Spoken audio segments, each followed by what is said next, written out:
শহরের প্রান্তে একটা বিশাল কারখানা, কোটি কোটি টাকার মেশিন, আধুনিক প্রযুক্তি, কিন্তু ৩ মাস ধরে একটা বড় সমস্যা।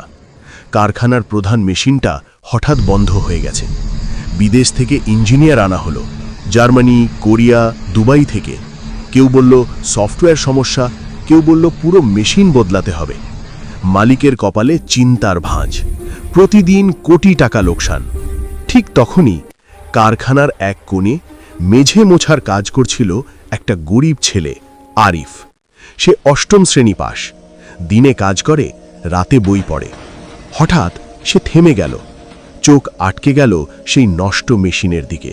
সে চুপচাপ কয়েক মিনিট তাকিয়ে রইল, তারপর ধীরে ধীরে মালিকের দিকে এগিয়ে গেল। সবাই তাকিয়ে আছে। আরিফ কাপা গলায় বলল, স্যার, আপনি যদি রাগ না করেন, আমি এটা ঠিক করতে পারবো। কথা শুনে সবাই চমকে গেল। একজন বিদেশি ইঞ্জিনিয়ার হেসে উঠল, এই ছেলে এটা জানে কি? মালিকও অবাক, তুমি তো এখানে কাজ করো, এই মেশিন ছোঁয়াও নিষেধ।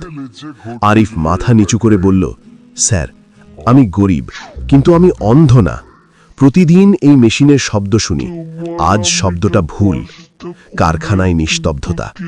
মালিক কিছুক্ষণ চুপ করে থেকে বলল, ঠিক আছে, 5 মিনিট, যদি কিছু ভাঙো, দায়িত্ব তোমার। এরপর যা হলো ইতিহাস।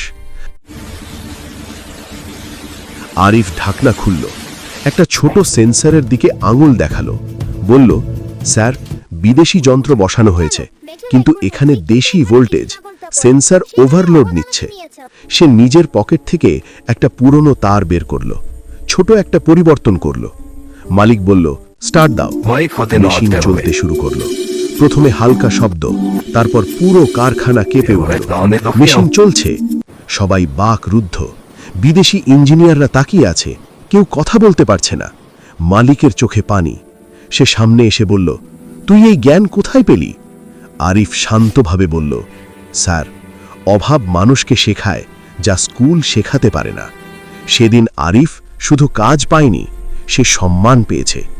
আজ সে কারখানার টেকনিক্যাল টিমে। এই গল্প আমাদের শেখায়, দেখো, জামা দেখে মানুষ বিচার করবেন না, মেধা গরিব ধনী চেনে না। ভিডিওটা ভালো লাগলে শেয়ার করুন, কারণ এমন গল্প সত্যিই দরকার।